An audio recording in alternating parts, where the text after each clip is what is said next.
Hello students, हम यहाँ पे अब देखेंगे रिडक्शन फॉर्मूले in respective to that some important results. पहला रिजल्ट हमने यहाँ पे लिखा है limits from 0 to pi sine raise to n x d x. तो अगर हमारा लिमिट है 0 टू पाई तो वो हमें लिखना है 2 टाइम्स 0 टू पाई बाई 2। तो यहाँ पर n जो है where n it is even number or it may be a odd number. Now next result 0 to pi cos raised to nx dx।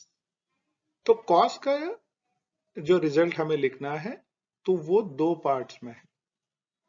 It depends on cos n power.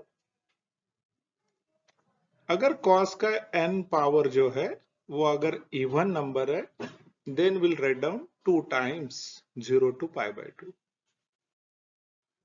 लेकिन अगर cos का n ये जो power है वो n अगर odd number है then will write down which is equals to 0। तो जैसे हम साइन के लिए लिखते हैं result first then it become directly 2 times, but cos के लिए वैसा नहीं हो रहा है। cos का पावर अगर इवन है तो वो 2 टाइम्स होता है, cos का पावर अगर ऑड है तो वो 0 हो जाता है। Third result 0 to pi sine raise to nx cos raise to mx dx। यहां पर भी हमें लिमिट दिया है 0 टू पाई, तो हमें इसको लिखना है 2 times 0 to pi by 2। But the power of m cos is even number, यानी cos का जो पावर दिया है वो अगर इवन है तो ही हम लिखेंगे उसको 2 टाइम्स। लेकिन cos का पावर अगर ऑड है तो हम लिखेंगे उसको 0। So the value of this integral become 0 if cos power is odd. तो ये जो रिजल्ट है third one, it depends on the power of cos। Sine का कुछ भी पावर रहा आइदर इवन और odd number still it become 2 times. अब ये कंडीशन सिर्फ cos के लिए क्यों आया और साइन के लिए क्यों नहीं आया? So see first result sine raise to n 0 to pi limit है देन इट बिकम 2 टाइम्स। तो साइन का कुछ भी पावर यहां पर है आइदर इट इज इवन और ऑड तो वो 2 टाइम्स होता है।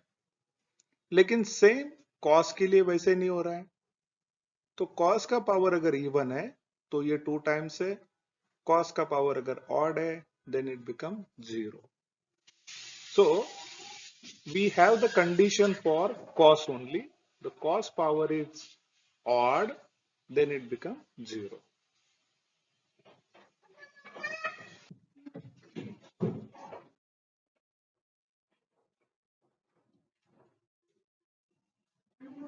नाउ नेक्स्ट, अगर हमारे पास लिमिट है 0 to 2 pi sine raise to nx dx, so in that case we'll write down it is 4 times 0 to pi by 2।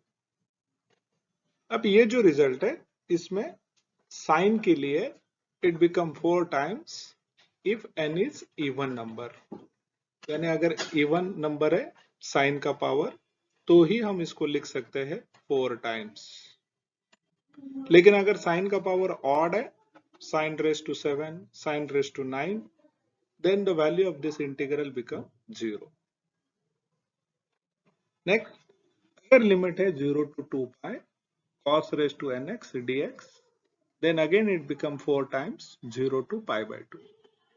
Depends on the cos power। अगर ये जो n है वो अगर इवन नंबर है then we'll write down 4 times।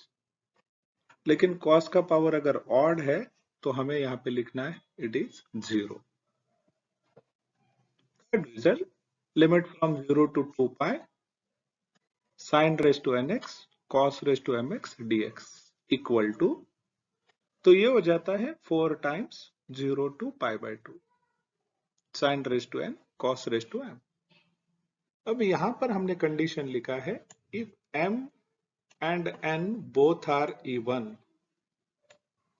यानी ये दोनों अगर इवन नंबर है, साइन का पावर कॉस का पावर दोनों इवन नंबर है, तो ही हम लिखेंगे ये 4 टाइम्स।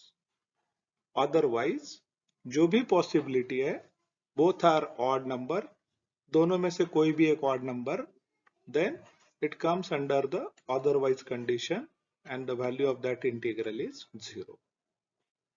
So ये जो थर्ड रिजल्ट है 0 to 2 pi sin raised to n cos raised to mx, in that case दोनों का पावर हमें इवन चाहिए, दोनों का पावर अगर इवन है then we'll write down 4 times. Okay, so we have these results, important results related to 0 to pi and 0 to 2 pi limits. Thank you.